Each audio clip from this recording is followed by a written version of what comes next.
Meus irmãos, nessa manhã, programei para compartilhar com os irmãos uma palavra a partir de 1 Pedro, capítulo 3. O título dessa mensagem é Apologética Cristã. Já começo explicando que a palavra apologética significa basicamente defesa. E eu vou falar um pouco nessa manhã, a partir dessa parte da carta do apóstolo Pedro, sobre a defesa da fé cristã, como ela se faz necessária ou por que ela se faz necessária. Só antes de ler o texto e de explicá-lo, se você observou no seu boletim, há uma promoção. Toda semana nós colocamos um livro da semana, né? Essa semana, se você olhar lá, é um livro chamado Cinema e Fé Cristã. Esse livro já tem relativo tempo que ele já foi feito, talvez já esteja até em outras edições. Acho até que a capa já mudou algumas vezes. Esse livro é um livro de um autor chamado Brian Godawa, que tem conhecimento da área de cinema, e é um cristão que reflete sobre a fé cristã, pensa, é um livro excelente, principalmente se você se preocupa muitas vezes de será que isso que a gente está vendo num filme, numa novela, numa peça de teatro, será que comunica valores que são contrários à minha fé? Será que eu não estou sendo influenciado, moldado? Que tem a ver com a nossa abordagem nessa manhã, que é um aspecto do que a gente chama de cosmovisão cristã, ou seja, a maneira que o cristão enxerga o mundo. Vou falar hoje sobre apologética especificamente, a partir desse texto, mas esse livro é um livro excelente. Muitas vezes nós temos dificuldade de orientar as crianças, os adolescentes, às vezes a gente... Poxa, será que tem uma coisa errada nesse filme? Ou eu estou sendo exagerado nisso? Ou coisas que não deveriam passar? Então, é interessante refletir. Há muitas coisas que são mensagens que não são subliminares. Não se preocupe tanto com aquilo que é subliminar, se preocupe mais com aquilo que está patente no filme, e muitas vezes passa pelos nossos olhos, e a gente não tem um crivo crítico capaz de filtrar. Então, eu recomendo esse livro com muito entusiasmo, e o melhor livro que eu conheço sobre cosmovisão cristã e também sobre apologética, o melhor que eu conheço, é um livro de uma autora chamada Nancy Pearcey, chamado Verdade Absoluta. Estava esgotado, não sei se ainda está. Ele é editado em português pela CPAD. É o melhor livro que eu conheço sobre esse assunto. Principalmente se você é um jovem universitário, eu te recomendo a ler para ontem. Se você tem filhos e netos, sobrinhos que vão entrar em idade universitária, leia para ler junto com ele. Recomendo esses livros, porque é gente que ama o Senhor, gente que Deus capacitou para refletir sobre esse assunto. Então, eu queria fazer as duas recomendações breves antes de ler o texto e aplicá-lo. 1 Pedro 3, nós vamos ler do 13 ao 17. Diz assim a palavra do Senhor. Ora, quem é que vos há de maltratar, se fordes zelosos do que é bom? Mas ainda que venhais a sofrer por causa da justiça, bem-aventurados sois. Não vos amedronteis, portanto, com as suas ameaças, nem fiqueis alarmados. Antes santificai a Cristo como Senhor em vosso coração, estando sempre preparados para responder a todo aquele que vos pedir razão da esperança que há em vós. Fazendo-os, todavia, com mansidão e temor, com boa consciência, de modo que naquilo em que falam contra vós outros, fiquem envergonhados os que difamam o vosso bom procedimento em Cristo. Porque se for da vontade de Deus, é melhor que sofrais por praticardes o que é bom do que praticando o mal. Vamos orar mais uma vez? Pai bendito, que a Tua palavra possa ser usada pelo Teu Espírito para nos instruir, para nos fortalecer a fé, para nos corrigir também.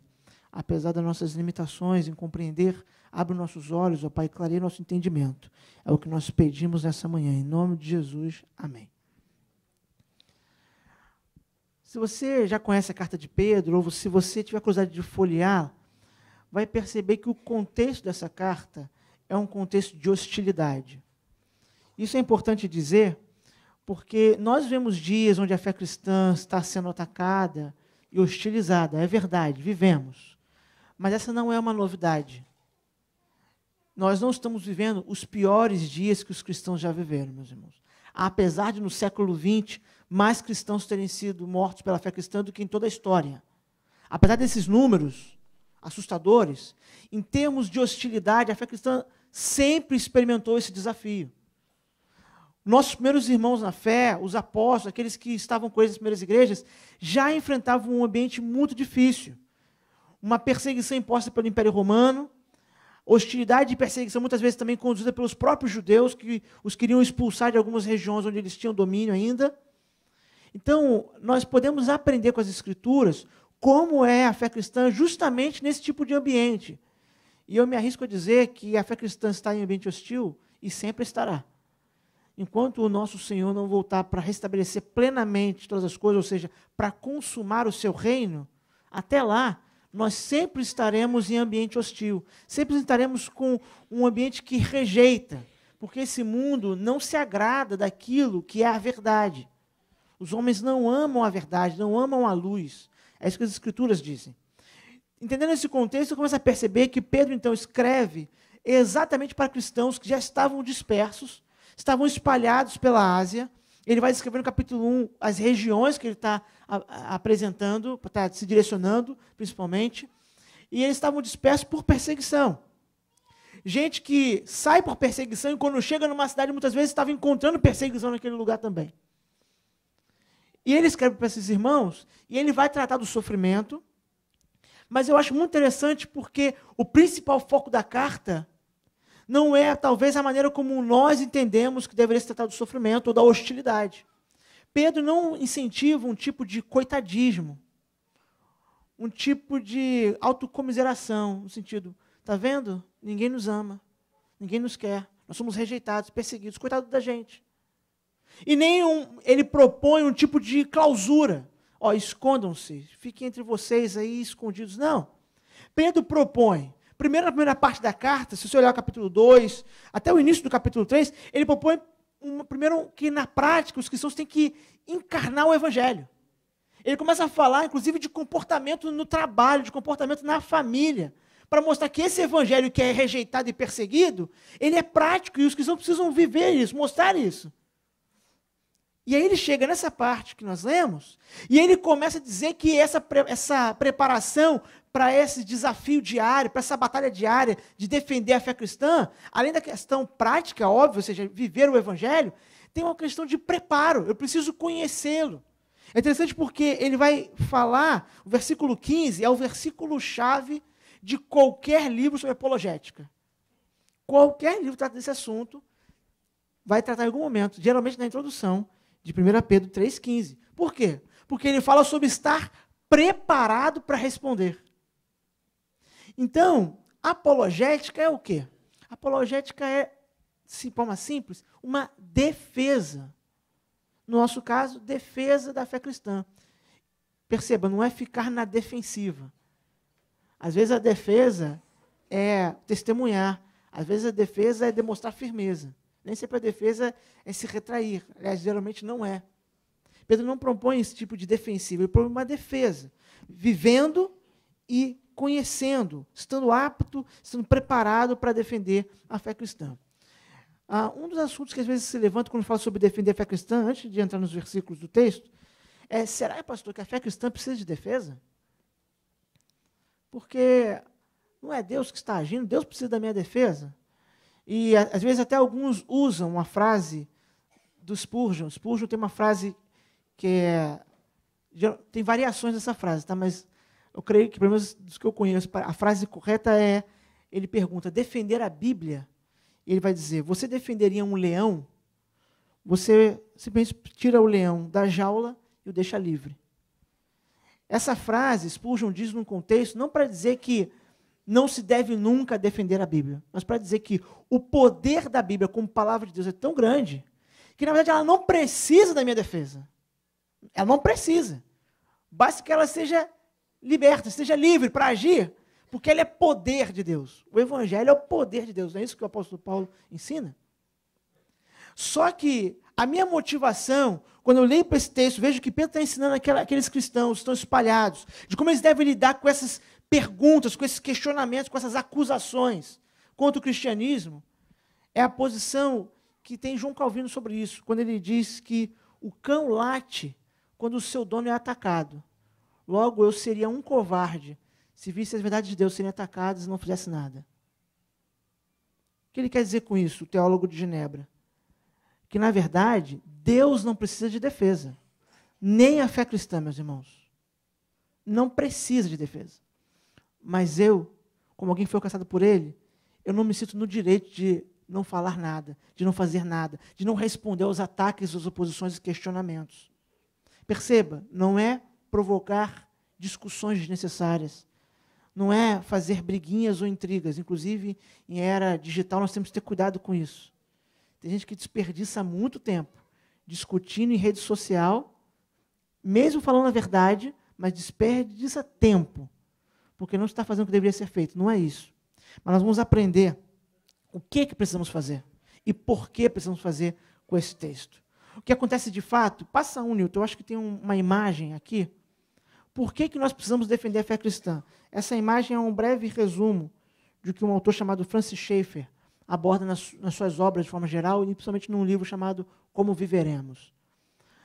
O que é a nossa situação hoje? Apesar da fé cristã sempre ter estado em ambiente hostil, qual é a nossa situação hoje para nós aplicarmos esse texto para a nossa realidade? No primeiro momento, graça e natureza, ou seja, aquilo que é sobrenatural e aquilo que é natural, eram vistos como coisas distintas pelos homens, mas sem uma ruptura, sem uma separação. Eram diferentes esferas da vida que estavam de uma forma conectadas, mesmo sem se misturar. Depois, no período que nós chamamos de Idade Média, isso foi mudando. Os cristãos, que eram aqueles que dominavam o pensamento do Ocidente, de alguma forma, pela fé, absorveram a mentalidade grega de separar esses mundos. E nós fizemos uma linha muito firme, um tipo de dicotomia que geralmente é atribuída a Tomás de Aquino. Ele não inventou, mas ele realmente popularizou essa divisão, de graça e natureza em duas esferas muito distintas. É chamado da teoria de dois pavimentos, a ideia de que há um mundo sobrenatural, há uma esfera da graça, onde está Deus, a palavra, as coisas celestes, mas está lá longe. Nós estamos nesse mundo, na esfera da natureza. E isso fomentou ideias, por exemplo, que davam a possibilidade de algumas pesquisas serem feitas sem levar em consideração a revelação, um tipo de separação, um desejo por autonomia, a princípio da igreja, depois da palavra. O que aconteceu de fato depois na modernidade, nós estamos depois desse período, é que foi atribuído outros nomes. A esfera da graça se tornou uma esfera privada e a natureza a esfera pública. O que isso quer dizer na prática hoje? Quando nós vamos, por exemplo, para um debate na esfera pública sobre um tema controverso, por exemplo, como aborto, e nós defendemos a nossa posição contra o aborto, qual é a acusação feita aos cristãos? Essa é uma posição religiosa. É da esfera privada. Eu respeito a sua posição, mas é sua, é privada. Ou seja, as pessoas dizem que respeitam o cristianismo, mas, na verdade, elas estão botando o cristianismo num cativeiro, numa jaula, tentando domesticar a fé cristã. Você pode acreditar nisso, desde que fique na sua casa, desde que fique na sua igreja. Não traga isso para a esfera pública de debate, de conversa. Isso é um tipo de cativeiro, do qual nós precisamos nos libertar pelo conhecimento da verdade, pelo conhecimento da palavra. E eu creio que esse texto pode ensinar, baseado naquilo que Pedro intencionou ensinar a esses primeiros cristãos. Eu queria que você acompanhasse. Os versos do texto vão aparecer ali também, mas você pode acompanhar na sua Bíblia e só, talvez, observar os slides nos versos distintos, de outras partes da Bíblia que eu vou mencionar. Primeiro, Pedro começa fazendo uma pergunta. Ele estava fazendo uma exposição, até o início do capítulo 3, sobre prática da vida cristã. E no verso 13, se você olhar para a sua Bíblia, vai aparecer ele também, ele faz uma pergunta. Ora, quem é que vos há de maltratar, se fordes zelosos do que é bom? Agora olha o 14. Mas ainda que vier a sofrer por causa da justiça, bem-aventurados sois. Não vos amedronteis, portanto, com suas ameaças, nem fiqueis alarmados. A pergunta que Pedro faz é uma pergunta muito simples. Quem é que vai atacar alguém que defende a verdade? Quem é que vai questionar a defesa do que é correto? A resposta é muito simples. As Escrituras haviam dado. E ele vai falar sobre isso também na carta. Mas olha que o apóstolo Paulo fala sobre que tipo de gente ataca a verdade. Sabe que é um grupo específico de pessoas que ataca a verdade? Romanos 1,18. Vamos podem ler? Portanto, a ira de Deus...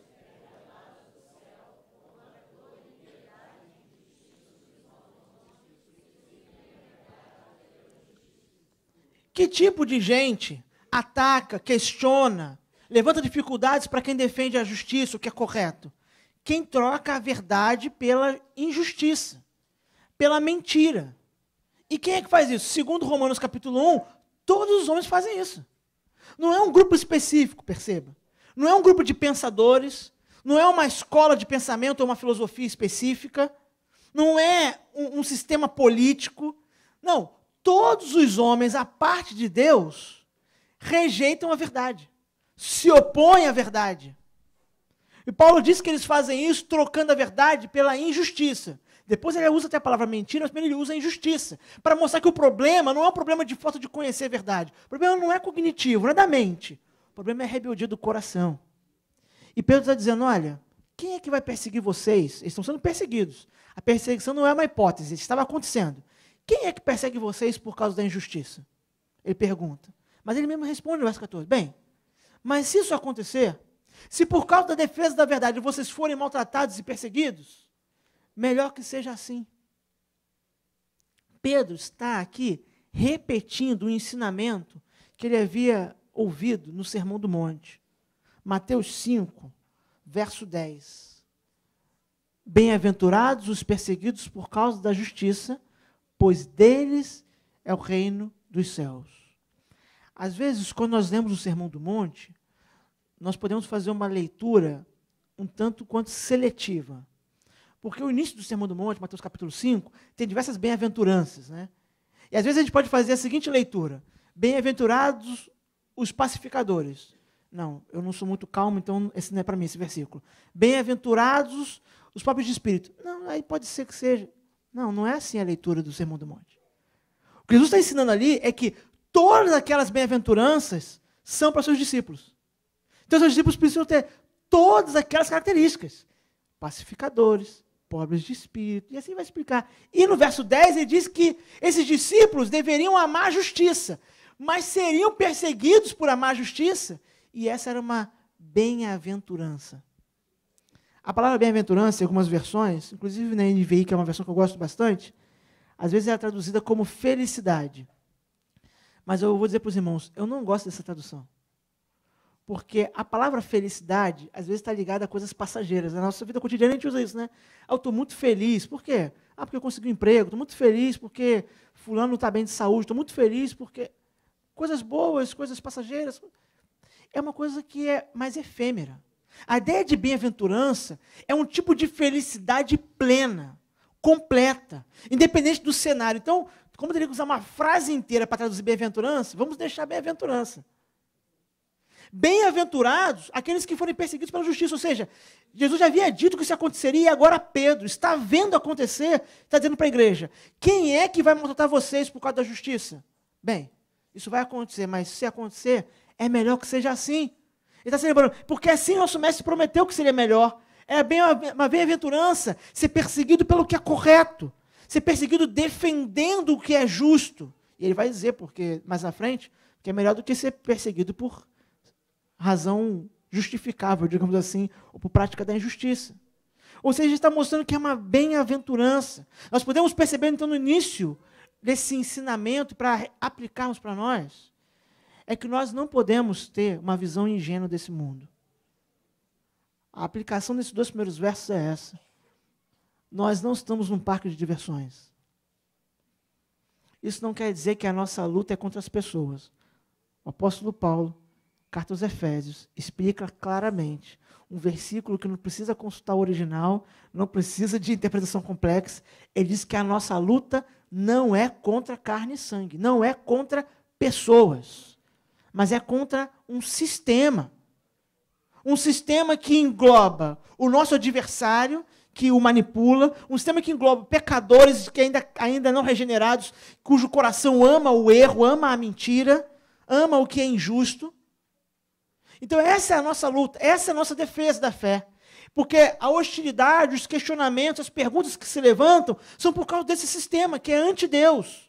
Que nas Escrituras é chamado de imundo, muitas vezes. No sentido de que ele é contrário ao que Deus estabeleceu como padrão.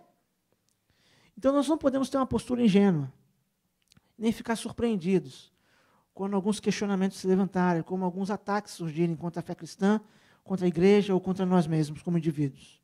Pelo contrário, nós devemos estar atentos que isso pode acontecer.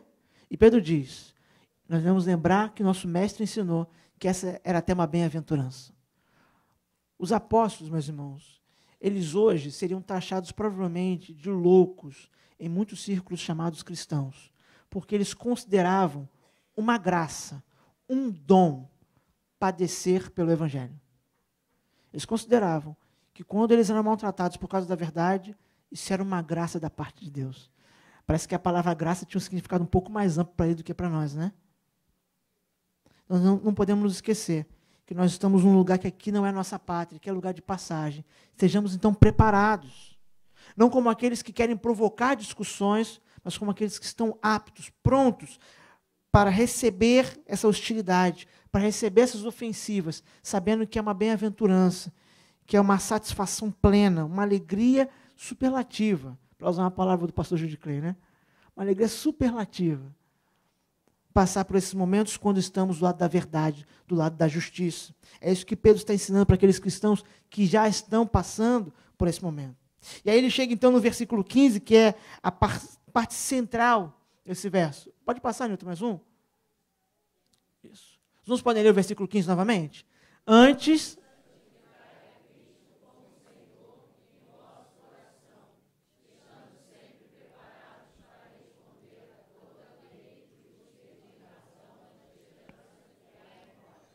Perceba que Pedro diz que, ao invés de temer a perseguição, a injustiça, ao invés de temer essa hostilidade apresentada pelos seus acusadores, eles deveriam estar preparados para defender o que é justo, para defender o que é correto.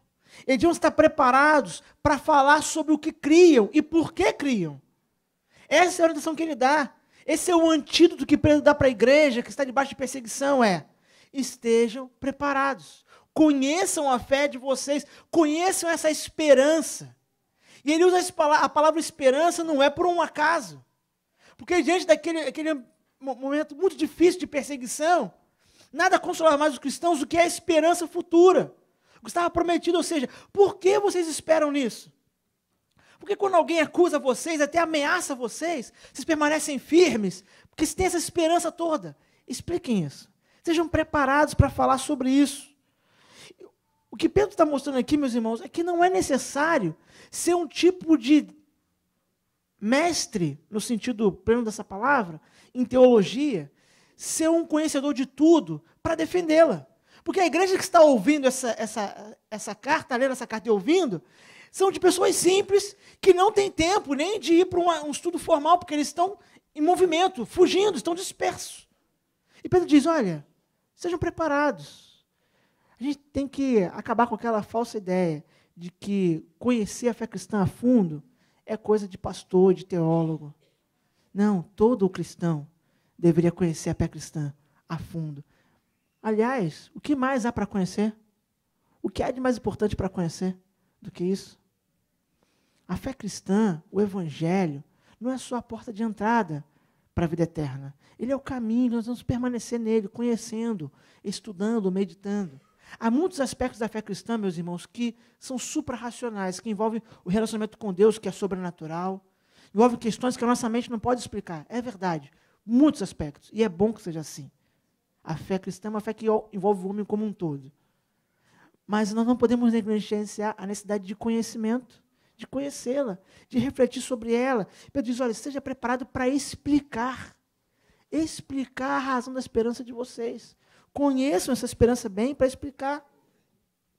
Só que ele começou o versículo dizendo que isso é feito, porque ele está dizendo que antes, né? Não é isso que diz? Antes. Antes façam o quê? Santificai a Cristo como o Senhor do coração. Essa é a base. A fé cristã não pode ser defendida, a maneira como nós, como igreja, como eu, como cristão e você, nós vamos nos proteger e defender a fé de acusações falsas e de ataques, não é simplesmente com conhecimento. Porque antes tem o senhorio. Antes tem um coração devotado ao Senhor. Então não é um incentivo a um tipo de fé árida, somente intelectual. O coração é entregue ao Senhor antes. Ele é Senhor do meu coração primeiro, para depois eu conhecê-lo, usar minha mente também para conhecê-lo e assim me aprofundar nele e saber explicar essa esperança. Cristo é Senhor do coração primeiro. E a palavra coração, ela também é uma palavra importante na nossa fé. E nós não podemos ignorar, simplesmente passar por cima, porque coração aqui não está se referindo a aquela imagem, né, que os namorados usam, né? Aquele coração bonitinho. Não está se referindo à válvula cardíaca, né, o músculo que bombeia sangue no nosso corpo. Coração, nas Escrituras, se refere ao centro do homem, ao centro da sua vontade, de suas emoções, dos seus desejos, da sua mente. É algo que não tem muito como definir, porque ele não engloba só um aspecto da vida. Provérbios 4, 23, explica muito, o livro de Provérbios fala muito sobre o coração, assim como o livro de Salmos. E olha que o autor de Provérbios vai dizer: sobre tudo que se deve guardar, guarda o coração, porque dele procedem as fontes da vida. Ou seja, a fé cristã, a defesa dela, a firmeza para permanecer num ambiente onde ela não é bem vista, não é bem recebida, começa com Cristo como Senhor do coração, mas depois continua, à medida que eu o conheço e reflito sobre isso, estou preparado para explicar essa esperança. O que nós podemos aprender disso para os nossos dias? Meus irmãos, nós não podemos nos esquecer de onde nós fomos tirados, de quem é o nosso Senhor e do que Ele fez para nos comprar. Primeira coisa, não podemos nos esquecer disso nunca. Nós não estamos aqui porque nós somos mais inteligentes do que outras pessoas. Alguns são muito inteligentes, é verdade, talvez acima da média, mas não é o caso. Nós não viemos aqui por causa disso.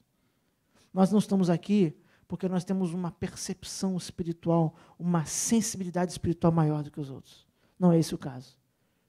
Nós só estamos aqui como povo de Deus porque Deus foi misericordioso para conosco e nos tirou do lamaçal do nosso pecado e nos colocou na rocha que é Cristo. Só por isso. Logo, Ele é o Senhor do coração. Ele tem que dominar as afeições, dominar os pensamentos, dominar os desejos. Só que, como consequência disso, nós precisamos conhecer bem essa fé. E, meus irmãos, de todos os meios de graça, talvez aquele que a igreja brasileira mais precisa resgatar e fortalecer é o conhecimento das Escrituras.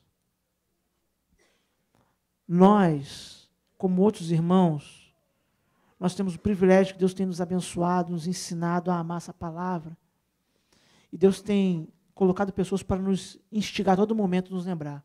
É praticamente impossível passar 2 semanas na Betel sem alguém falar sobre a importância das Escrituras. Eu ia falar 1 semana, mas eu fui bonzinho e falei 2. E há outras igrejas assim. Nós não somos a única. Eu sei que há outras igrejas assim, pela graça de Deus. Há igrejas que até valorizam mais do que nós a palavra. Mas, infelizmente, essa não é a média. Essa não é a média, infelizmente.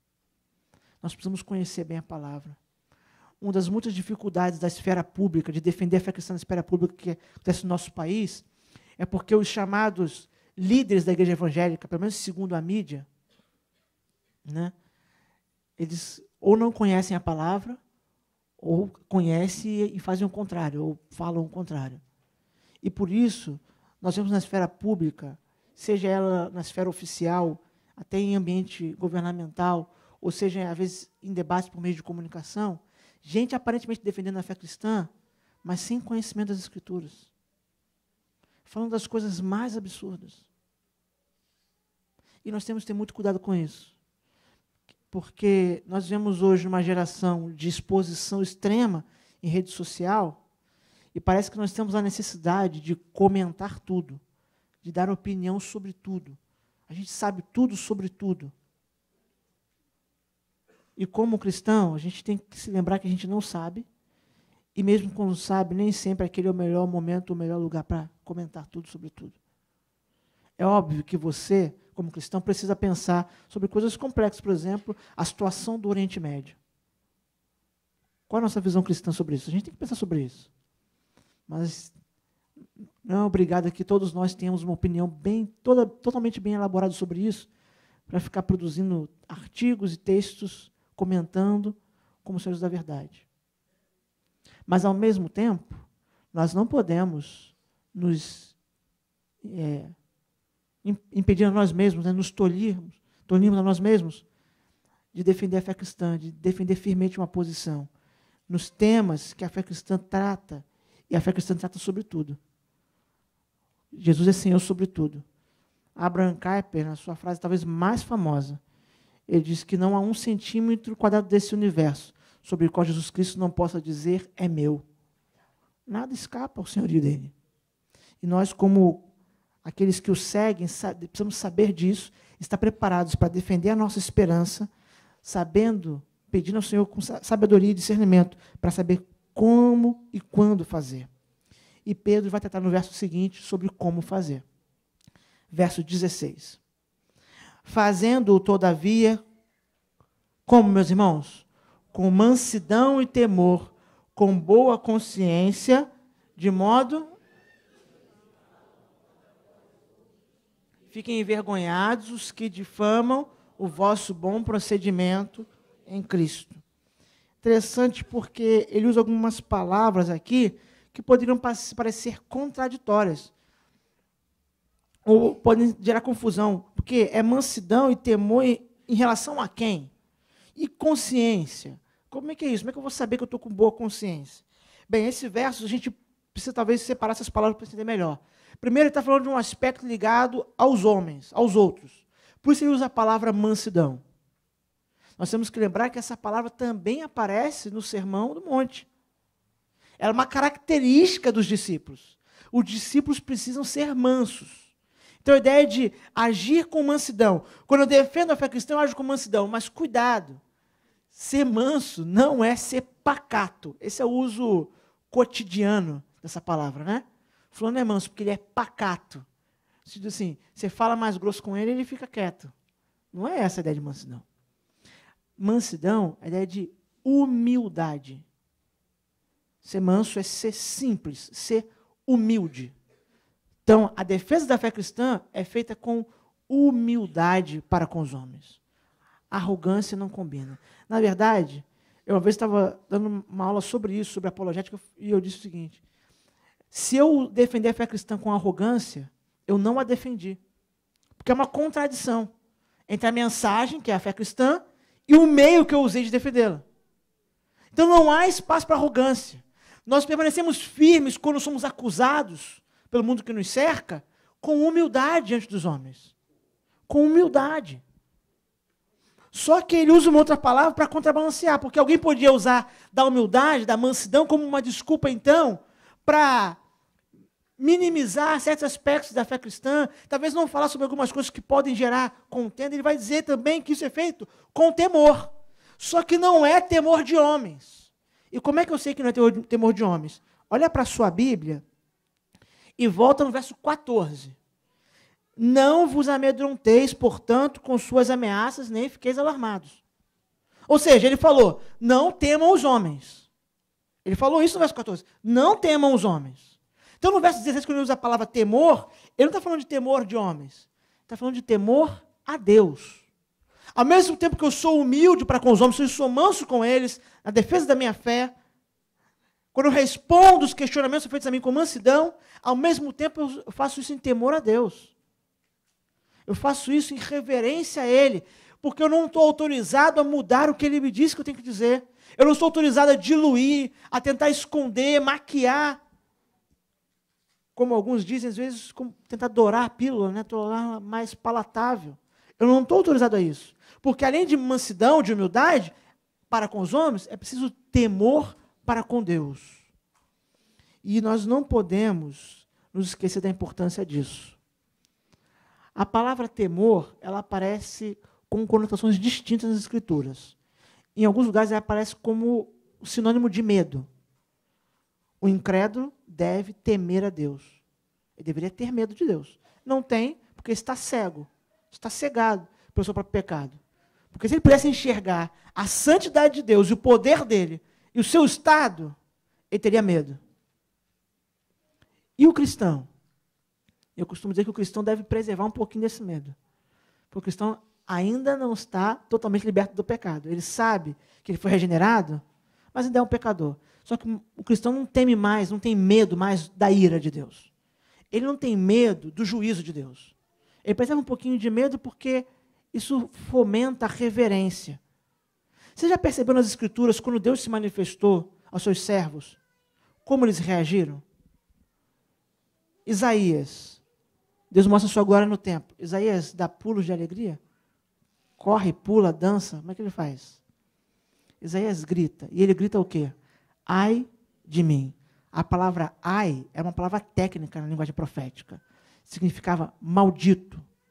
Os ais contra as cidades eram o quê? Maldições, juízo contra as cidades. Ele está dizendo assim, eu sou um maldito. Por quê? Porque eu estou vendo a glória de Deus e eu sei quem eu sou. Eu conheço o meu coração. Eu não consigo. É Deus que o acalma, é Deus que o diz. Calma, eu tenho que falar com você alguma coisa, tratar algo com você. Quando Moisés vê a glória de Deus, ele também teme. Quando João, o apóstolo, vê a presença do seu Senhor, ele cai como se estivesse morto. Ou seja, nós precisamos preservar temor a Deus, reverência, porque Ele é o Deus Santo. E eu não tenho autoridade para mudar o que Ele disse. Mansidão na defesa da fé cristã e temor a Deus, não negociando a verdade. E com boa consciência. Esse é um aspecto muito interessante.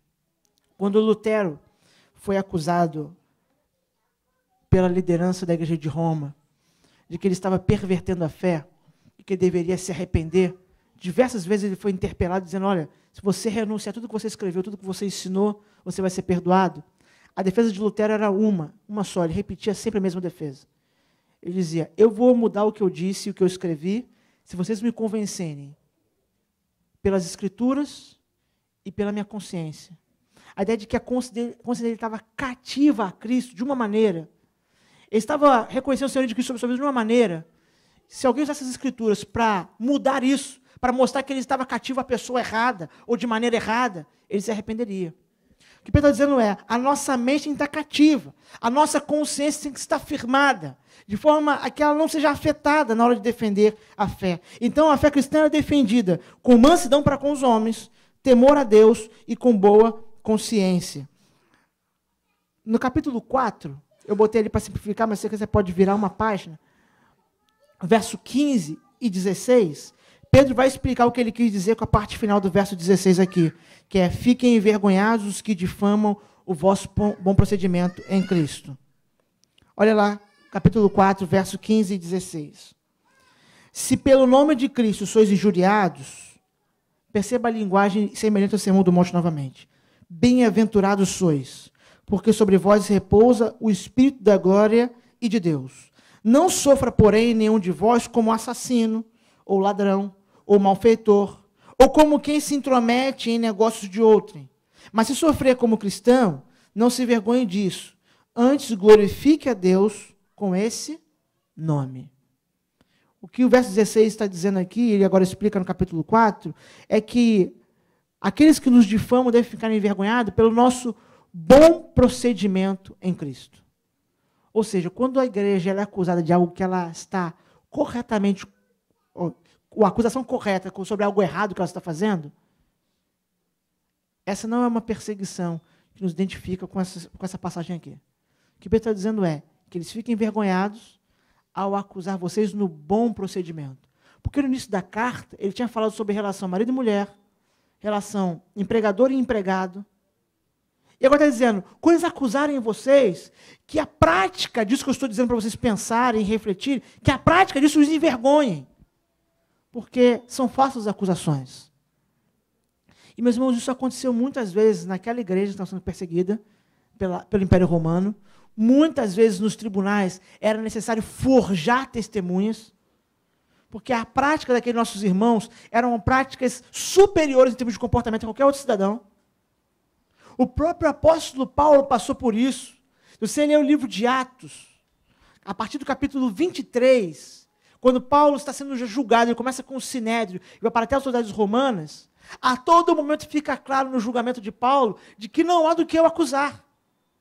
E no final do capítulo 24, aliás, o capítulo 24, 25 e 26, são um exemplo de defesa da fé cristã, de apologética. Paulo se defende diante do tribunal romano. Paulo ganha o debate, digamos assim, mas continua preso.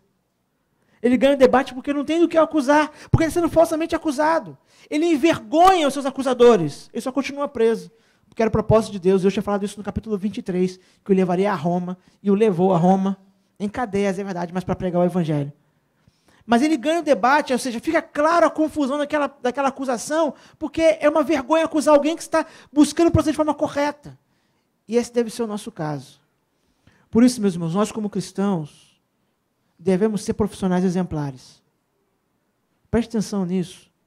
Na hora de aplicar essa passagem para a sua vida, o cristão precisa ser um profissional exemplar. Primeiro a chegar, último a sair, dedicando o seu trabalho. Não é para convencer seu chefe que você merece uma promoção, não é para parecer um certinho, não é isso. É porque o nosso Senhor espera isso de nós, como um bom testemunho do evangelho que nós cremos. A esperança que defendemos, a fé que defendemos, deve resultar nisso. Por isso o cristão deve ser um bom vizinho. E às vezes é difícil, né, meus irmãos? Tem gente que testa a gente, né? Não tem gente que testa? A gente tem que pedir a Deus a graça para ser bom vizinho. E talvez precisar até se mudar de lugar se não conseguir ser bom vizinho naquela casa.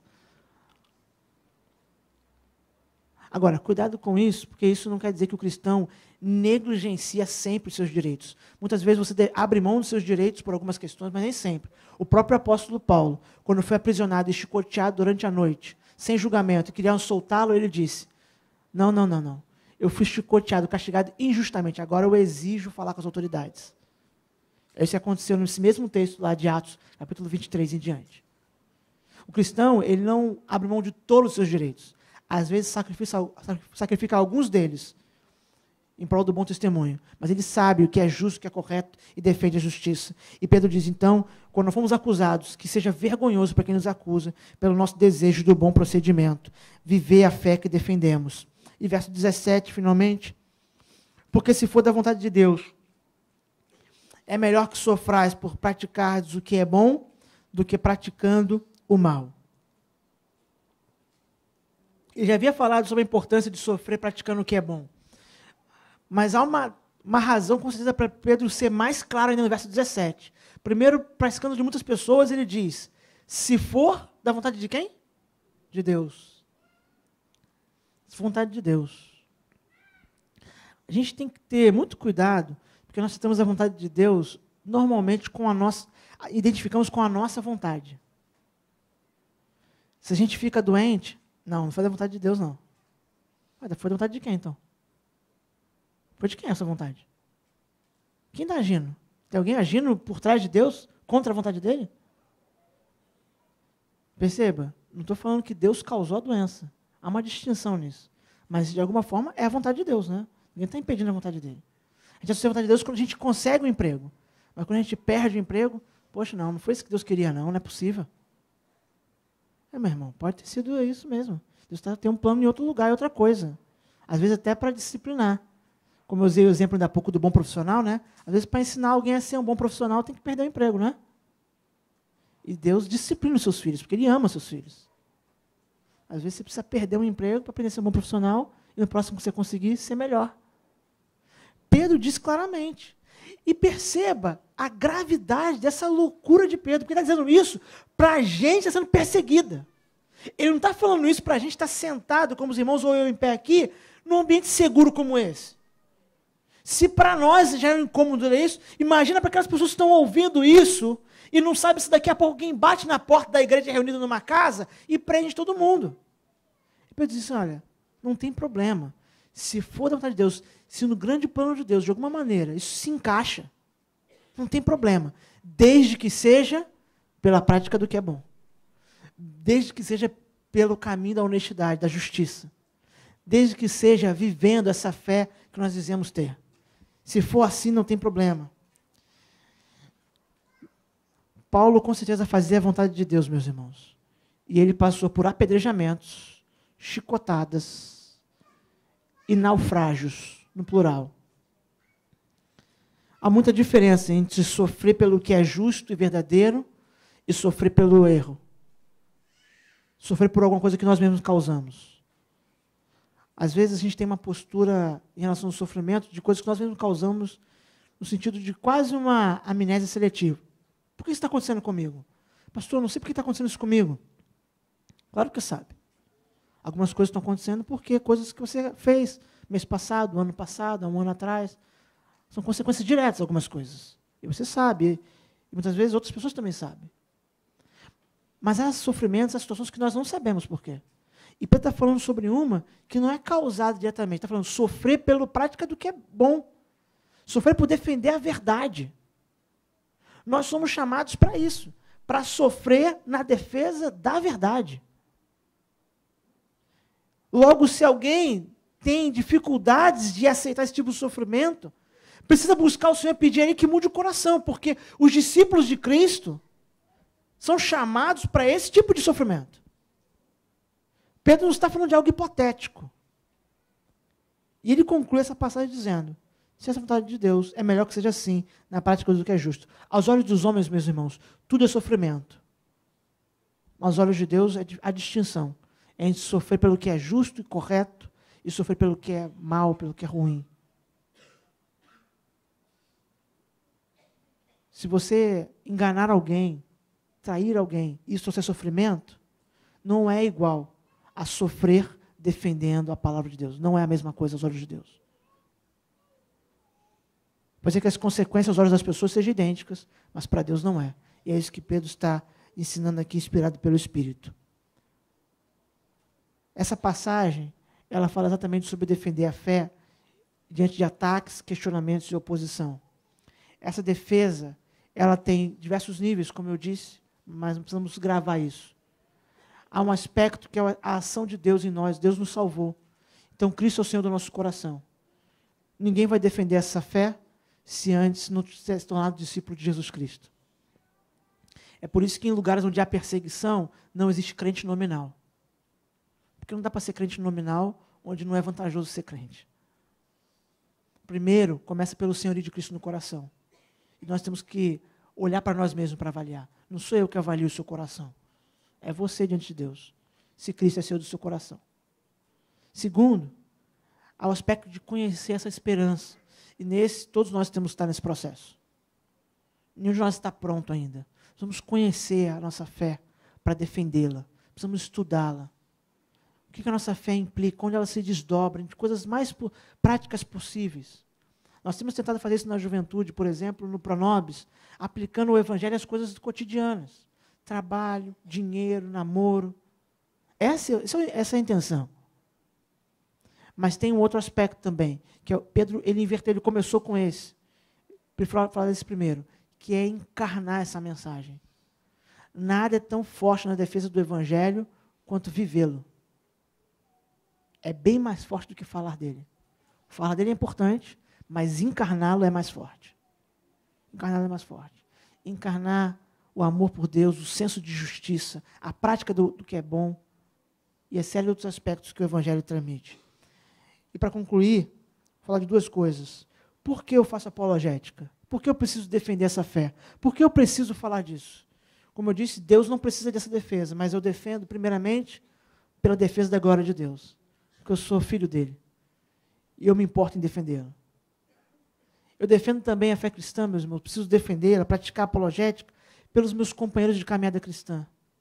Há irmãos nossos que estão começando na fé, que eles sabem pouco. E eles precisam daqueles que são mais experimentados, que defendam a fé para que eles tenham firmeza. Para que eles não sejam levados por qualquer ideologia ou filosofia. Por isso eu me lembro que uma vez, um amigo comentando sobre o Dr. Sproul, pastor Sproul, ele disse, a Bíblia diz que Deus não chamou muitos sábios e entendidos, né? Mas ainda bem que ele chamou alguns. Ele não chamou muitos, mas chamou alguns. Há alguns que Deus chamou que podem nos ajudar. E você pode se colocar no papel daquele que aprende mais, que estuda, pelo bem do seu companheiro de caminhada cristã, que ainda está começando, não tem base. Mas eu também faço apologética defesa da fé cristã por causa do opositor. Aquele que me acusa, aquele que me ataca, precisa do Evangelho. Precisa do Evangelho. Por isso que C.S. Lewis disse que nós precisamos defender a beleza da fé cristã de uma maneira que o incrédulo, mesmo não crendo, diga, bem que eu gostaria que isso aí fosse verdade, você está dizendo. Eu gostaria que tudo isso que você defende fosse verdade, mesmo não crendo. A nossa tarefa é defender a fé cristã por causa do outro também. E a boa notícia é que nós já sabemos o resultado. O livro de Apocalipse deixa claro qual é o resultado da igreja ao defender a sua fé, a responder sobre a esperança que ela tem. O resultado é que o Evangelho vence. O Evangelho triunfa. Então, sabendo o final da história, isso deve nos motivar. E também sabendo o começo, de onde saímos. Devemos estar encorajados para conhecer, estar preparados para defender a razão da nossa esperança. Deus nos abençoe, Deus nos ajude a conhecer a fé cristã que nos alcançou, de forma a transformar e impactar o mundo que nos cerca. Vamos orar? Pai bendito, obrigado, Senhor, por essa manhã. Obrigado, Senhor, porque aqui estamos e podemos apresentar a adoração ao Senhor, um culto, como forma de nossa gratidão e devoção a Ti, ó Pai. Obrigado pela Tua palavra, exposta, explicada, e que eu lhe peço que Teu Espírito complete em nosso coração essa mensagem, de forma que ela possa ser internalizada ao Senhor e aplicada em nosso dia a dia. Ajuda-nos, Senhor, a perceber, dia após dia, como a fé que alcançou o nosso coração e a nossa mente se aplica para tudo aquilo que fazemos, Senhor. Nos ensina, ó Pai, a sermos pais segundo o Evangelho, a sermos esposos e esposas segundo o Evangelho, a sermos empregados e empregadores também segundo o Evangelho, e assim por diante, ó Pai, ajuda-nos, Senhor, a aplicar tudo aquilo que temos recebido por meio da graça do Senhor, de forma, Senhor, para que naquilo que a igreja é acusada, naquilo que pessoas se opõem à fé cristã, fazem questionamentos, haja, na verdade, vergonha nesses questionamentos, porque nós temos tentado viver de forma justa, honesta, como a Tua palavra ensina. Ajuda-nos, Senhor, para que essa defesa da nossa fé seja feita com humildade. Pai, nos ajuda, Senhor, porque a arrogância e o orgulho muitas vezes permanecem em nossos corações escondidos, ó Pai. Torna-nos humildes. Mas também nos ajuda a sermos fiéis ao Senhor. Que o temor ao Senhor nos faça permanecer fiel à Tua palavra em toda ela. Ó Pai, que possamos encarnar essa mensagem, para que ela tenha na nossa vida cotidiana a sua defesa mais eficaz, ó Pai. Ajuda-nos, Senhor. É isso que nós pedimos e agradecemos. No nome de Jesus. Amém.